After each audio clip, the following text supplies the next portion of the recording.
বড় লোকের বাড়ি যখন গরিব আত্মীয় আসে। কি গো দিদি, কেমন আছো? কি রে তুই? হ্যাঁ, এই আর কি, পাশে ডাক্তারের কাছে এসেছিলাম, ভাবলাম তোমার বাড়িতে তো অনেকদিন আসিনি, তাই একটু ঘুরে যাই।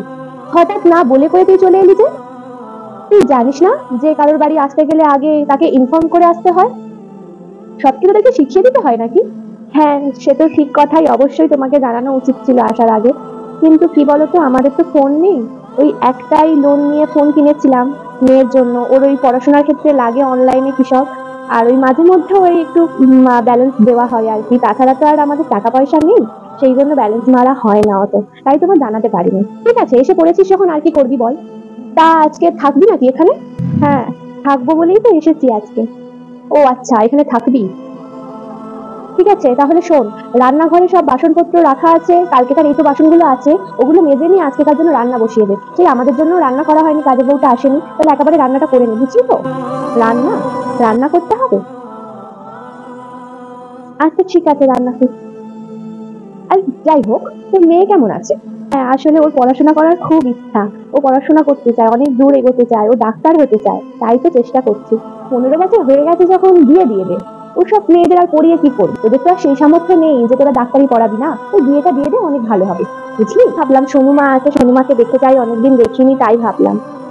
মনুমা তো এখন 25 বছর, সবেও এখন বিয়ে থা দেওয়াবো না। ওর লন্ডনের সবচেয়ে বড় ইউনিভার্সিটি থেকে ও পাশ করেছে। ও এখন বাড়ি থাকবে, জব করবে, টাকা পয়সা ইনকাম করুক, তারপরে।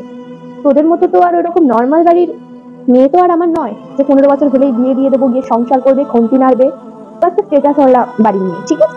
আচ্ছা ঠিক আছে। আর বলিস না রে, কি বলবো বলতো, হুট করে প্রত্যেক একটা হাড় হাবাদে ঘরের মেয়ে চলে এলো, এসে থাকবে বলতো। তুই বল, ওদের সাথে দিদি ভাবে থাকা রান্না করবো, এত নোংরা, ওদের সাথে খেতে বসতেও মানুষের ভেঙে। দিদি, দাঁড়া দাঁড়া দাঁড়া, কি দরকারে আবার এসে দেখ। হ্যাঁ বল দিদি। বলছি যে আমি আজকে আসি, মেয়েটার হঠাৎ শরীর খারাপ, কেমন মনটা কেমন করে উঠলো, এই আমি চলে যাচ্ছি। চলে যাবি? একলা যেতে পারবি? রান্নাটা করে রেখেছিস তো? ঠিক আছে, রান্না করে গেছে যখন, তুই চলে যেতে পারিস।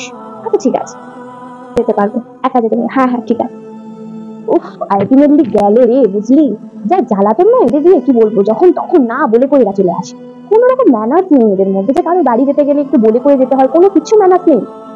আসলে পেটে বিদ্যাটা থাকলে তারপর তো না।